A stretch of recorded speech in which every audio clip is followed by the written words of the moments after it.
Olá, vamos dar sequência ao módulo 3, que a gente estava falando sobre o compartimento médio da pelve. Então, a primeira aula foi sobre ligamento uterosacro, a segunda aula foi sobre a vagina, o septo retovaginal e o miométrio posterior, que eram estruturas do compartimento médio central da pelve. E agora a gente vai para os espaços laterais, onde a gente vai aprender a fazer a avaliação do paramétrio, do ureter e das estruturas pélvicas laterais até a parede pélvica. Então, qual a importância dessa aula, né? Então, a importância das duas primeiras aulas era em relação ao que eram as estruturas mais acometidas. Então, o ligamento uterosacro e a vagina são as estruturas mais acometidas pela endometriose. A gente não sabe muito por que a doença começa aqui. Agora, o desafio maior dos compartimentos laterais é pela dificuldade cirúrgica. Então, o cirurgião, ele tem dificuldade em tratar, às vezes, os compartimentos laterais. Ou é ali que vai demorar mais a cirurgia, que ele vai ter mais dissecção de ureter, que é uma estrutura nobre na pelve, e também um marcador dos espaços, como a gente vai ver agora na anatomia, e também da dissecção dos nervos, e acometimento lateral do paramétrio, que pode causar bastante disfunção, e a gente vai ter as aulas aí sequenciais agora, que vão ser dos espaços laterais, que é essa aula, depois uma aula só de ureter, e depois uma aula só de nervo. Então, é muito importante porque é um desafio grande para o cirurgião quando a doença entra nesses espaços laterais, que aumenta bastante a dificuldade cirúrgica. Então, recentemente eu participei de um curso com os ginecologistas e eles falaram isso, eles falaram, Ana, a doença central qualquer ginecologista já sabe tratar. Agora, o avanço para os espaços laterais é um desafio para o aprendizado também do cirurgião. Então, nós radiologistas, ultrassonografistas, a gente tem que estar apto a relatar e detalhar a doença do compartimento lateral para dar uma atenção para o cirurgião, dar uma atenção de que aquele caso vai ser mais difícil, a cirurgia vai ser mais demorada e a conversa com a paciente vai ser diferente, porque a paciente pode apresentar alguma morbidade pós-cirúrgica, como por exemplo uma disfunção da bexiga urinária, como a gente vai ver mais para frente. Então, a prevalência da doença no compartimento lateral é bastante variável. Então, nessa revisão sistemática, que é relativamente recente, de 2021, eles falam entre 14% e até 57% dos casos da doença da endometriose acometendo os compartimentos laterais, como a gente vai ver agora. Então, a gente já comentou que existem estruturas nobres como os ureteres e os nervos, né? E também a gente vai incluir nessa avaliação do compartimento lateral os ovários e as tubas, que na verdade a gente colocou num outro módulo, porque nesse esquema da compartimentalização eles não falam em ovário e tuba.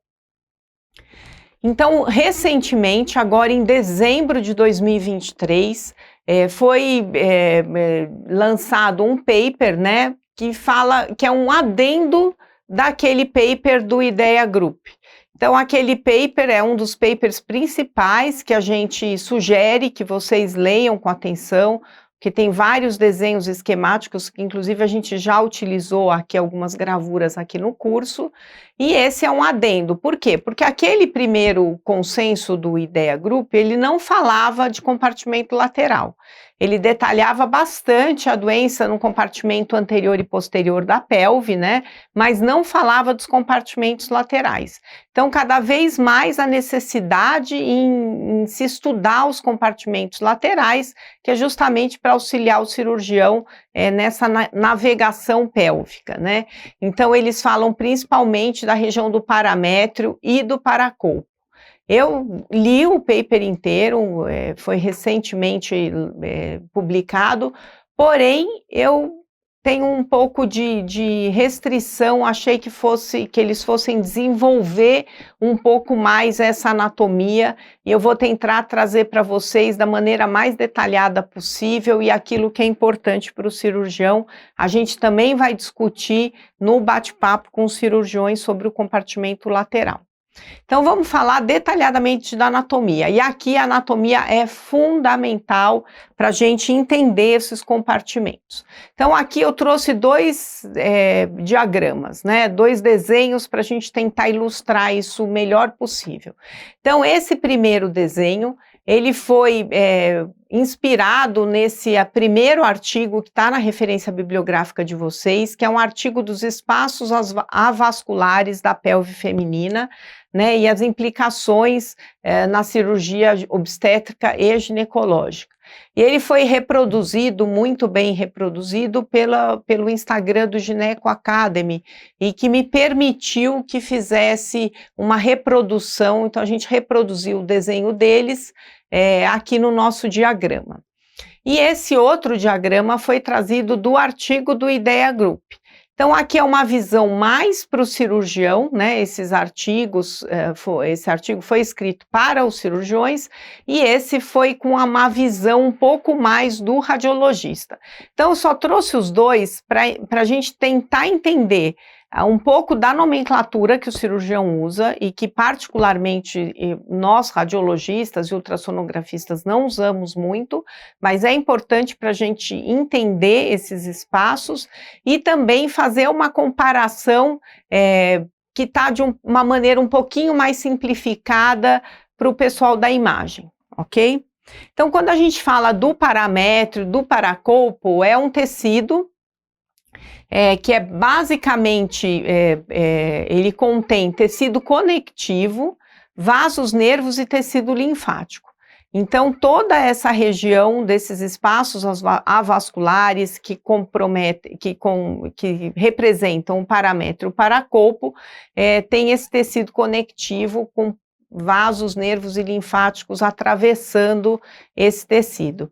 E aqui a gente tem um caso de uma endometriose infiltrando o paramétrio, então a gente vê a presença de tecido glandular infiltrando essa região. Então vamos agora diretamente para a anatomia. Então, como a gente tinha visto naquela primeira figura, eles dividem os espaços pélvicos em espaços anteriores e espaços posteriores aqui nessa visão do cirurgião. E o que divide a porção medial e lateral desses espaços é o ureter. Então, o ureter vai ser a estrutura-chave na divisão anatômica dos espaços pélvicos laterais. E o que divide dos espaços anteriores e posteriores é o colo do útero e as artérias, os vasos uterinos. Então, anterior aos vasos uterinos e ao colo, a gente tem o espaço paravesical, medial e lateral, né? E a divisão aqui não é pelo ureter, mas sim pela artéria ilíaca interna, e o espaço posterior é dividido em medial e lateral pelo ureter. Então aqui a gente tem o espaço pararretal medial, o espaço pararretal lateral, e o quarto espaço, que é o espaço de Abuc. Então, a gente tem os epônimos, né, que designam esses espaços. Então, os cirurgiões ginecológicos, muitas vezes, eles usam esse nome, né? Então, a gente chama de espaço pararretal medial o espaço de Okabayashi, o pararretal lateral de Latsko, e o quarto espaço chamado de espaço de Abuc. E os espaços anteriores, que é o paravesical medial e o paravesical lateral, eles não têm epônimos.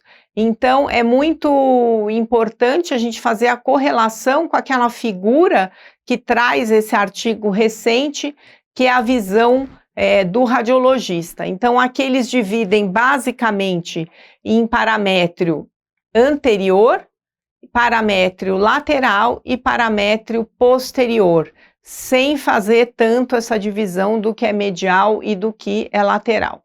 Então, a gente vai começar aqui falando rapidamente da anatomia de cada espaço e depois a gente vai ilustrar o acometimento desses espaços com casos do dia a dia. Então, aqui no paramétrio anterior, né, a gente, nessa visão do radiologista, né, e aqui a gente tem uma divisão melhor na visão do ginecologista entre medial e lateral.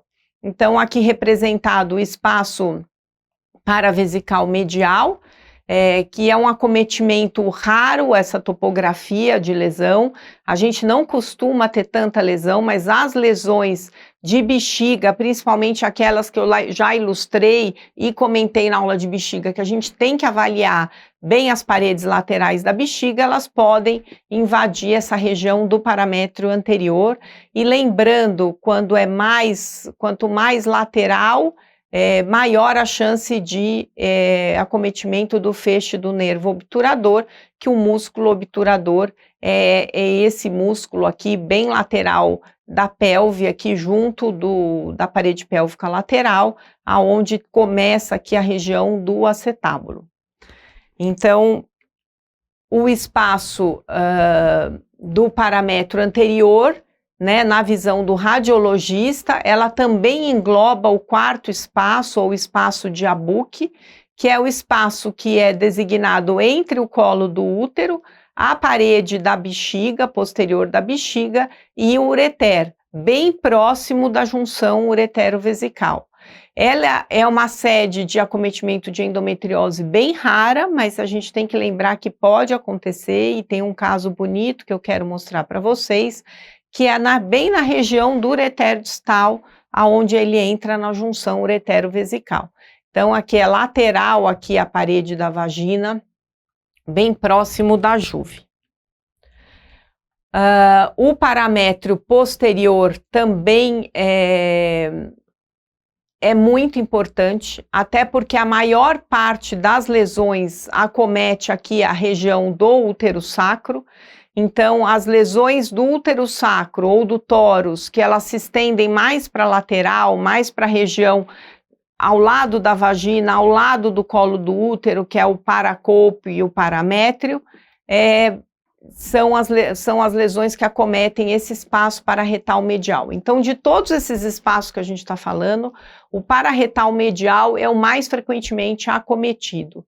Aqui na visão do radiologista, eles chamam de paramétrio posterior, e aqui na visão do ginecologista, eles dividem entre medial e lateral, né? Dependendo se ele está medial ao ureter ou lateral ao ureter, sendo o ureter a referência anatômica. Então, é o mais frequentemente acometido, e lembrar que aqui a gente tem, quanto mais lateral a lesão, mais chance de acometer o ureter, e também o nervo e o plexo hipogástrico inferior, o nervo hipogástrico e o plexo hipogástrico inferior, e isso a gente vai deixar o assunto de nervo para ser detalhado na aula específica. E o espaço pélvico posterior e lateral, também chamado de espaço pararretal lateral ou espaço de Lático, é mais raro o acometimento porque a lesão tem que se estender além do ureter. Então, as lesões que ultrapassam o limite do ureter lateralmente, né, e estão na região posterior ao colo do útero, posterior à vagina, são as lesões que acometem esse espaço e são menos frequentes.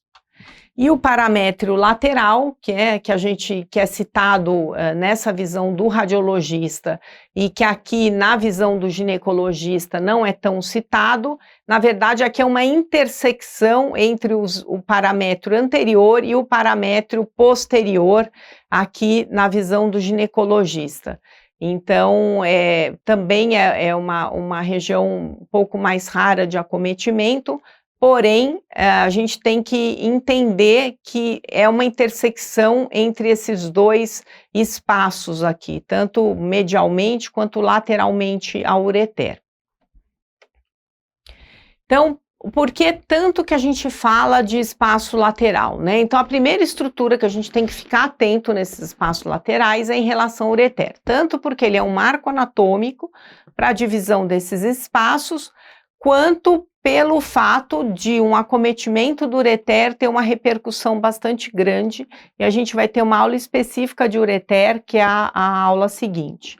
Então, já foram publicados artigos por grupos brasileiros, né, aqui o grupo de Curitiba e o grupo aqui de São Paulo, da Santa Casa, mostrando que quanto maior a lesão, a extensão lateral da lesão do útero sacro, maior a chance de acometimento do ureter. Então, são 2 artigos bem interessantes, eu recomendo bastante a leitura dos 2, porque mostra que quanto mais se estende lateralmente a lesão, maior a chance de acometimento do ureter. E digo que a gente muitas vezes vê um pouco menos do que o cirurgião encontra na cirurgia. Então, o ureter, a lesão está bem perto do ureter, tem uma chance muito grande de ter processo aderencial e de ter uma ureterólise, que às vezes o cirurgião tem que fazer uma ureterólise, que é desfazer as aderências com ureter, que já é um procedimento que dificulta e demora um pouco mais a cirurgia, do que a gente não precisa ver o ureter dilatado para dizer que tem acometimento do ureter, e a gente vai ver isso também na aula específica. Então, como que é a técnica do exame para a gente ver os espaços laterais pélvicos?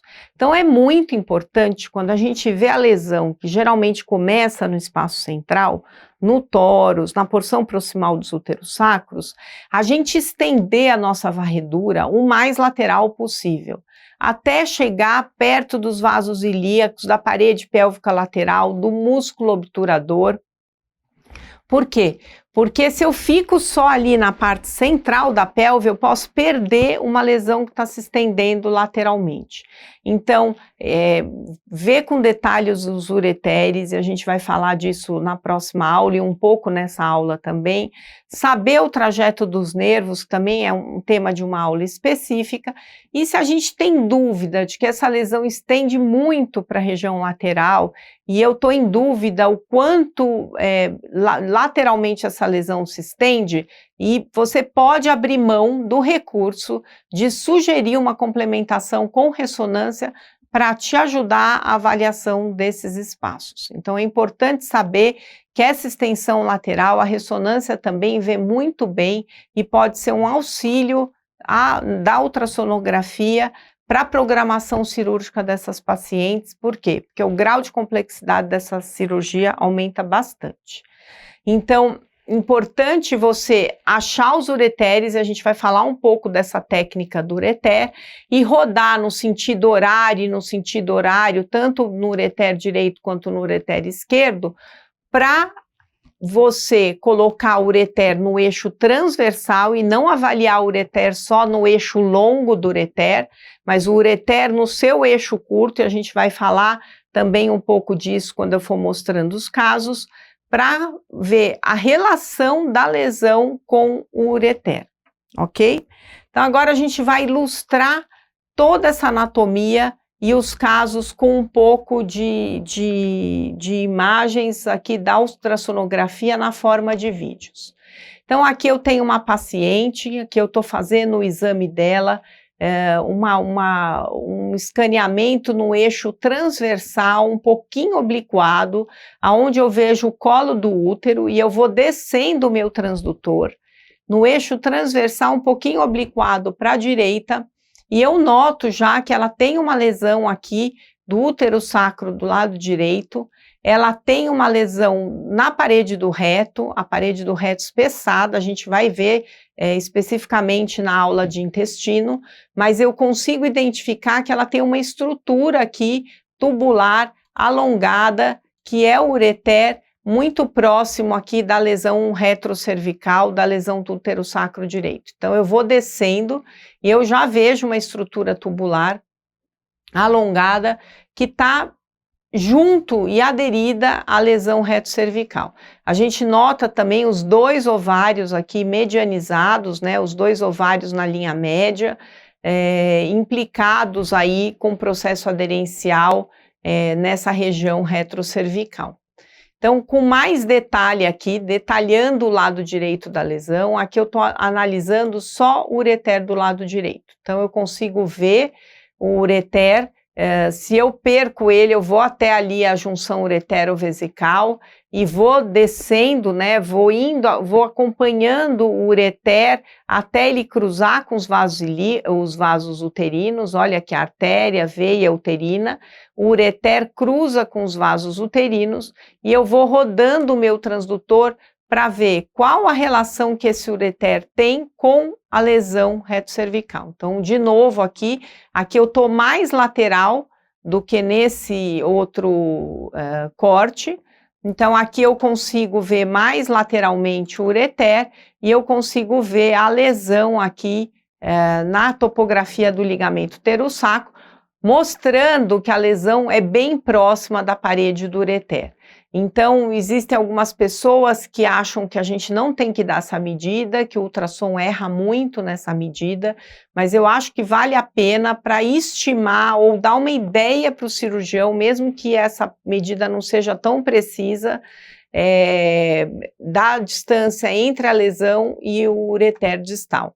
Então, você vê que o ureter está mais próximo da lesão depois que ele cruza os vasos uterinos, e a gente vai falar um pouco da técnica do exame na aula específica de ureter, mas mostrando aqui que a gente tem uma lesão, né, retrocervical e paracervical. Então, observem vocês, aqui é o colo do útero num eixo axial oblíquo, mostrando a lesão aqui desenhada em vermelho, mas a lesão está aqui toda irregular, espiculada, com um componente aqui atrás do colo do útero, a lesão aqui da parede do intestino, os vasos uterinos aqui pintados em laranja e o ureter atravessando, né, os vasos uterinos e bem próximo da lesão paracervical do lado direito.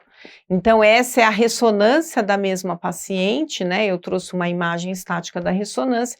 Olha os ovários aqui medianizados, a região do colo do útero e a lesão ao lado do colo paracervical, acometendo a parede do reto, igualzinha à imagem do ultrassom. Então, é muito legal quando o colega faz os dois métodos, que consegue fazer a correlação, mas se você só faz ultrassonografia, é interessante que você veja também as imagens de ressonância e comece a correlacionar os dois métodos, que é um ganho e um aprendizado bem grande desses espaços laterais.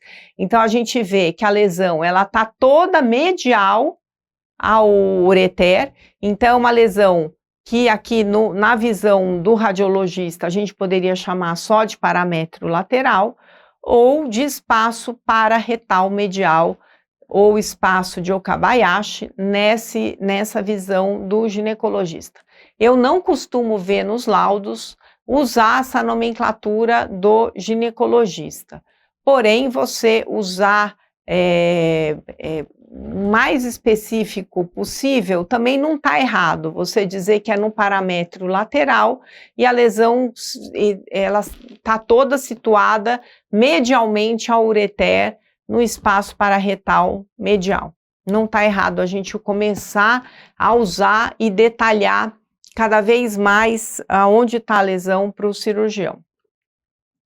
Então, aqui é um outro caso de uma lesão que acometia, que é a parede vaginal, está grudada no ovário do lado esquerdo. Olha o aspecto espiculado da lesão e olha como é importante a gente avaliar além do compartimento central da pelve. Então, eu vou o mais lateral possível, porque eu estou vendo que essa lesão, ela emite pernas, né, espículas, para além aqui do ovário. Olha como ela vai para a parede lateral e posterior aqui ao ovário, né, a região pélvica aqui posterior, mostrando que ela tem uma extensão, e isso aqui é trajeto de feixe nervoso, e que a gente vai ter uma explicação bem detalhada aí na aula de nervo. Então, aqui vai passar o nervo hipogástrico, vai passar o plexo hipogástrico inferior, e o cirurgião que é habilitado em fazer uma cirurgia poupadora de nervos, ele sabe o grau de dificuldade que ele vai ter. E aquele cirurgião que não tem expertise de fazer uma cirurgia com dissecção dos nervos, né, poupando esses feixes vasculonervosos, ele vai causar uma iatrogenia na paciente, porque a ressecção de uma lesão dessa, que se estende para a lateral, aonde o cirurgião não tem habilidade e arranca todo o trajeto dos nervos que aí passam, ele vai causar uma disfunção urinária nessa paciente. Essa paciente vai sair da cirurgia com uma dificuldade urinária e se a lesão for bilateral, essa perda pode ser muito importante, essa paciente ficar com bexigoma e os casos mais drásticos, a paciente ter que fazer um cateterismo vesical para sempre. Então, se houver uma lesão nervosa permanente por uma falta de expertise do cirurgião, é importante porque a paciente pode ficar com uma lesão, uma sequela permanente de dificuldades de esvaziamento vesical, principalmente se a lesão acometer os nervos e o plexo dos dois lados. Então, se você descreve que tem acometimento do nervo, que tem acometimento do espaço pararetal medial e lateral, o cirurgião sabe que ele vai enfrentar uma dificuldade maior. Então, se ele não tem habilidade para isso e ele for um colega responsável, ele vai chamar um colega com uma expertise maior para auxiliar ele a ressecar essa lesão. Essa lesão não está só no compartimento central, ela se estendeu para a lateral, como a gente vai ver aqui. Então, aqui eu estou vendo o ureter. Não adianta eu ver só ele aqui na junção uretério-vesical e fazer uma foto bonita. Aqui ele cruzou os vasos ilíacos e eu continuo avaliando o ureter. Então aqui eu estou vendo o ovário, a lesão está aqui ao lado do ovário, né, e posterior ao ovário. Então eu vou virando o meu transdutor em sentido horário e anti-horário para eu conseguir ver o ureter no eixo transversal e ver a relação do ureter com a lesão. Então, essa paciente, ela foi operada, né, mostrando que ela assim, tirou endométrio, aqui um cisto no ovário esquerdo, tirou uma lesão de útero sacro do lado esquerdo, tirou um cisto no ovário direito, mas principalmente olhem aqui. Ela teve que fazer uma ureterólise, então tiraram 1 e 2 centímetros de tecido, que é do tecido aí do paramétrio que envolve o ureter, né? Então o ureter tem esse trajeto intraparametrial e eu vou detalhar um pouco mais na aula de ureter, mostrando que tinha endometriose tanto no padrão estromal quanto no padrão glandular. Então é muito importante dar esse detalhe para o cirurgião. Então aqui a gente mostrando que a lesão, né, pegou o ovário, né, tinha continuidade com o ovário, tinha continuidade com o ureter, e a lesão passava bem próxima do ureter, tanto no espaço pararetal medial quanto no lateral, e a maior parte da lesão era lateral ao ureter. Então, o ureter não estava dilatado, ele não precisa estar dilatado, e ele passava no meio da lesão do espaço pararetal, dividindo aqui o medial e o lateral. Então, é muito importante a gente contextualizar isso para o ginecologista que vai operar essa paciente. Aqui é um outro caso de uma paciente que tinha um endometrioma bem grande do lado direito, mostrando aqui o ureter passando lateral ao ovário, e o ureter é um pouquinho gordinho aqui na porção distal dele, mas observem vocês o quanto ele está junto da cápsula desse ovário. Então é muito importante aqui também a gente entender a proximidade do ovário e do ureter, e quando a gente tem endometriomas grandes é porque a gente tem doença na fossa ovárica, no peritônio da fossa ovárica, que nem sempre é muito fácil da gente ver, mas a gente tem que avaliar com detalhes o ureter, e observem vocês, o ureter aqui passando posterior, ele não dilata muito, mas ele está medianizado. Olha o trajeto dele aqui, ele devia passar aqui mais lateral, mais longe do ovário, e olha como ele está preso aqui na cápsula do ovário, mostrando também que essa paciente vai ser submetida à ureterólise, mas o peristaltismo está normal e ela não tem hidronefrose, ela tem uma aderência da cápsula do ovário com ureter, mas sem dilatação a montante. Então, aqui olhando novamente, né, os vasos uterinos, então a gente pode dizer que tem uma discreta redução do calibre do ureter, com sinais de aderência do ureter com a cápsula do ovário, acima do cruzamento com os vasos uterinos, com a artéria uterina. Então, está junto da cápsula do ovário, depois que o ureter cruzou os vasos uterinos. Então, acometendo aqui a região do paramétrio lateral, junto do ovário, né? E aqui na visão do cirurgião, fica até um pouco difícil definir o quanto anterior ou quanto posterior está essa constrição do ureter.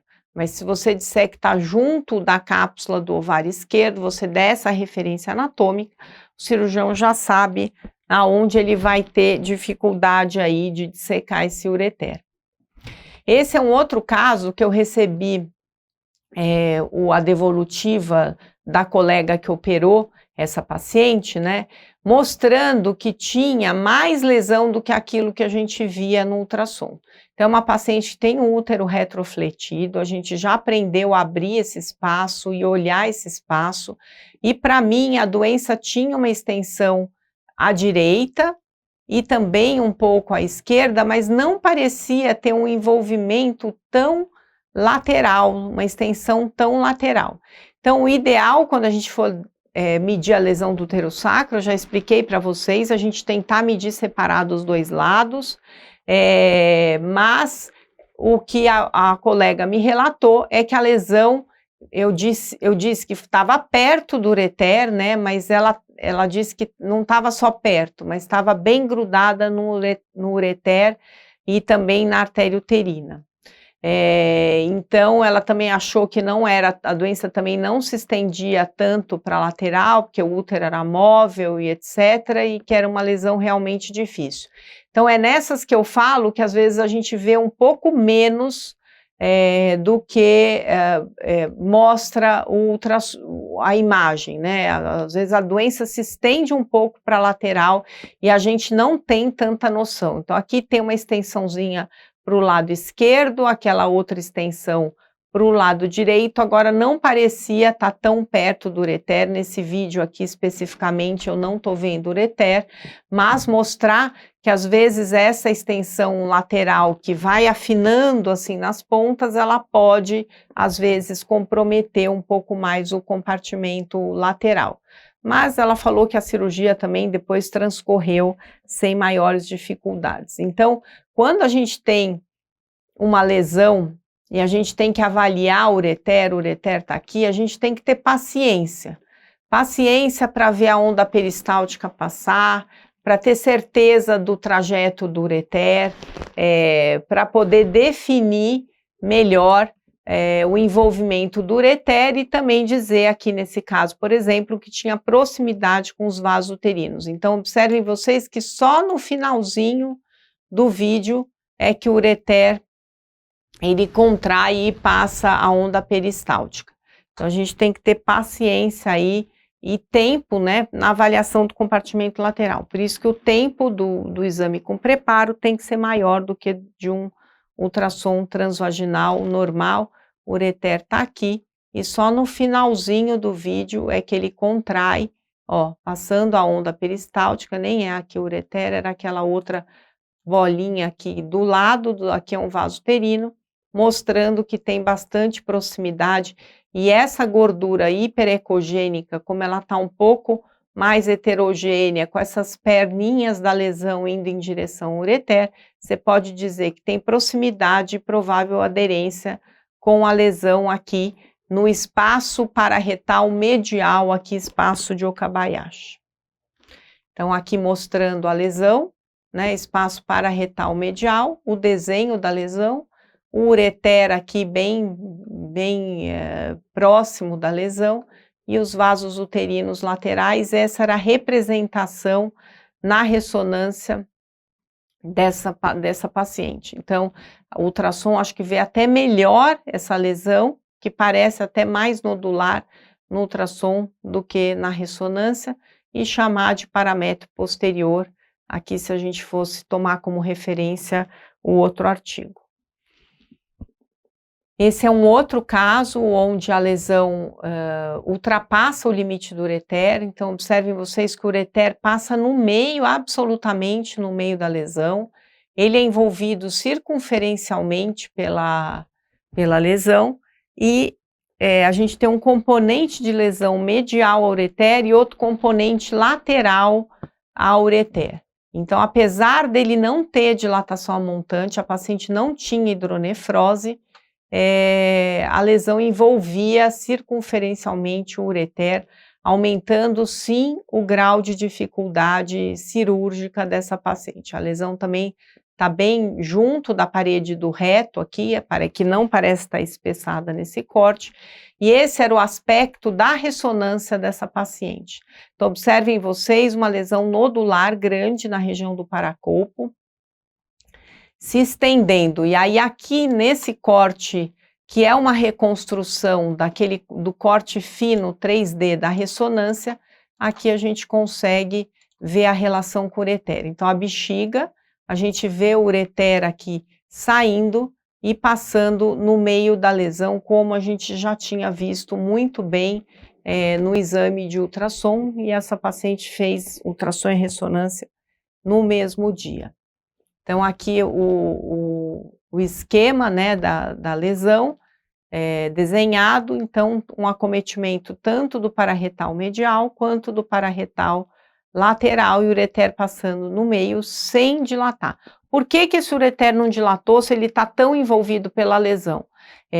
Isso pode demorar alguns meses, alguns anos para ter dilatação do ureter, porque a lesão ela vai fibrosando aos poucos, ela vai inflamando e retraindo aos poucos, e o ureter ele tem músculo, ele tem uma parede forte, ele tem peristaltismo, então ele fica ali tentando se manter aberto, mas com o passar do tempo tem uma chance grande desse ureter dilatar, e como essa dilatação é bem lenta e progressiva, essa hidronefrose é lenta e progressiva, ela não causa dor.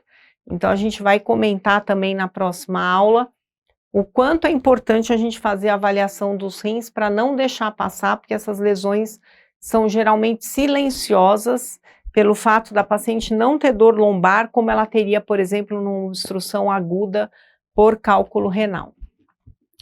E esse é o último caso que eu queria mostrar para vocês, mostrando o ureter aqui na junção uretero-vesical. A bexiga está um pouco cheia, mas a gente consegue ver o ureter aqui. Eu virei o transdutor no sentido horário, pegando esse ureter no eixo transversal. Então aqui ele está no eixo longitudinal, e eu viro ele no sentido horário e anti-horário, para ver o ureter no eixo transversal, e do lado do ureter, envolvendo parte da parede do ureter, eu vejo uma lesão hipoecogênica, como a gente já sabe a característica da lesão da endometriose, com áreas císticas, que está lá embaixo, junto da junção uretero-vesical. Então a lesão está aqui a parede vaginal anterior, o fórnice vaginal anterior, e observem vocês aqui a lesão junto da parede da vagina, junto da parede da bexiga e do ureter distal. Essa paciente foi operada, ela fez um mapeamento tanto por ultrassom quanto por ressonância, não tinha outra lesão, essa era a única lesão na pelve. A visão cistoscópica mostrando que fazia um pouco de impressão, a lesão estava fora da bexiga, mas fazia um pouco de impressão na bexiga, envolvia o ureter. E a opção cirúrgica aqui foi de tirar o nódulo de endometriose junto com o ureter e depois foi feito um reimplante do ureter na bexiga. Então foi cortado esse ureter, que também não estava dilatado a montante, então foi cortado esse ureter e foi reinserido na bexiga, e a opção não foi de secar, com medo de ficar alguma pequena célula, um pequeno tecido endometriótico ainda junto da adventícia do ureter. Então a opção foi tirar toda a lesão junto com a parede do ureter, e depois esse ureter foi cortado e reimplantado na bexiga dessa paciente que tinha como único sintoma uma disúria no período menstrual. Então, quando ela menstruava, ela relatava que parecia que ela estava com infecção de urina, era um sintoma relativamente frequente e era uma lesão única. Então, aqui de novo, ureter no corte transversal, a parede da bexiga e a lesão com essas áreas císticas que são comuns na endometriose. Essas áreas císticas que representam o tecido glandular ectópico têm sangue na ressonância. Então, observem vocês uma sequência ponderada em T1 com saturação de gordura, que é aquela sequência que marca com hipersinal tudo que é sangue na forma subaguda e crônica, e aqui estava a lesão, olha o quanto ela é perto da junção uretero-vesical, e na cistoscopia, que a bexiga está um pouco mais vazia, mostrava já que a lesão fazia um pouco de impressão na parede da bexiga. Então essa lesão está localizada aqui no paramétrio anterior, junto da junção uretero-vesical, né, nesse caso aqui a lesão era à direita, né, e isso representa naquele esquema do ginecologista, né, o espaço de Abuc, ou o quarto espaço avascular da pelve. Então é esse espacinho, raro de ter acometimento de endometriose nesse espaço. Essa foi a única paciente que eu examinei e que eu achei lesão nesse quarto espaço, nos meus 15 anos aí de jornada na endometriose. Então, quais são as armadilhas dos espaços laterais e que a gente precisa saber, né? Principal armadilha é o próprio radiologista não saber anatomia e não estender a varredura para a lateral. Essa é a armadilha, porque a lesão, geralmente não é isolada no espaço lateral. Essa aí era a única lesão isolada que eu vi no espaço lateral. As lesões, geralmente, elas começam centrais e elas se estendem para a lateral. Então, se a gente não ampliar a nossa varredura e não souber a anatomia desses espaços, como a gente procurar, a gente não vai identificar a lesão. Só peço para tomar cuidado também no pós-operatório. A gente vai ter uma aula específica de pós-operatório, mas pode acontecer dessa paciente já ter sido operada, da lesão central ter sido ressecada e você ter lesão residual ou recidivada nos espaços laterais. Então é importante a gente ampliar essa varredura para a lateral.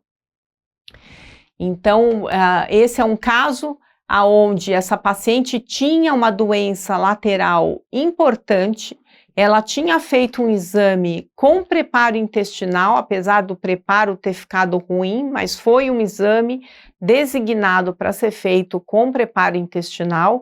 Esse é um exame externo, não fui eu que fiz, e essa paciente tinha uma grande lesão paracervical.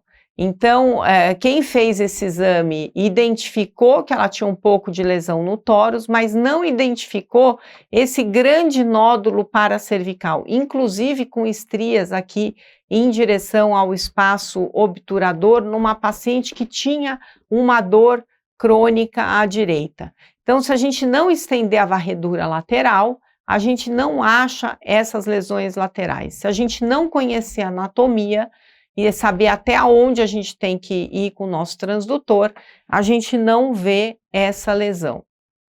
E esse é um outro caso também, onde tinha sido descrito uma lesão na parede de alço, uma lesão de útero sacro, e o ureter só tinha sido examinado nessa porção distal dele, antes dele cruzar o vaso uterino, junto da junção uretero-vesical. Ninguém estendeu a varredura mais lateral. Então, essa lesão, que era centro-lateral do lado esquerdo, ela tinha uma extensão maior do que foi demonstrado nesse exame, e o cirurgião também depois ligou para a gente para rediscutir esse caso, dizendo que ele teve dificuldade, que tinha envolvimento de nervo, que tinha envolvimento de ureter, porque a lesão não foi adequadamente descrita, ela foi descrita como pegando o tórus e o útero sacro do lado esquerdo, mas não foi demonstrada nem no ultrassom e nem na ressonância a extensão lateral dessa lesão para os espaços pararetais. E o que não pode faltar no nosso laudo? Então, já falei, a lesão central, o ideal é a gente dar uma distância látero-lateral, né? Então, no eixo transversal, a gente dá a distância do tórus até o limite mais lateral da lesão, e eu gosto de dar a partir da linha média, tanto à direita quanto à esquerda. Tem gente que mede a extensão toda. Por essa questão desses artigos mostrarem que as lesões acima de 2 centímetros, 2,5 centímetros podem acometer o ureter, eu acho que vale a pena dar separado o lado direito e o lado esquerdo. Então, alcançar o limite mais lateral da lesão. E às vezes você fica com a mão com o transtor bem virado para a lateral para ver o lado esquerdo, ou bem virado para a lateral, movendo o seu braço para a esquerda e apontando para o lado direito para olhar a extensão lateral. Na dúvida, tem dúvida se tem acometimento lateral? Você pode abrir mão e sugerir, sim, uma ressonância magnética. Então, esse era só para mostrar a medida da lesão, né, mostrando que era uma lesão central, que se estendia bem para a lateral, para a região do paracopo, e como a gente pode fazer essa medida tanto no ultrassom quanto na ressonância. Então, do lado esquerdo, e aqui a lesão, a extensão para o lado direito. Então, você vê que a lesão vem aqui bem para a direita, junto dos vasos uterinos, ela começou na linha média, e a gente dá essa distância látero-lateral. Então, era isso que eu tinha para falar para vocês. Deixo essa bibliografia detalhada aí dos espaços laterais. Acho que vale a leitura desse primeiro artigo da visão do ginecologista, e vale a leitura também desse novo artigo que saiu falando sobre o acometimento do paracopo, do paramétrio, do IDEA Group também. Então, agradeço muito a atenção de vocês e estou à disposição aí para qualquer dúvida. Muito obrigada.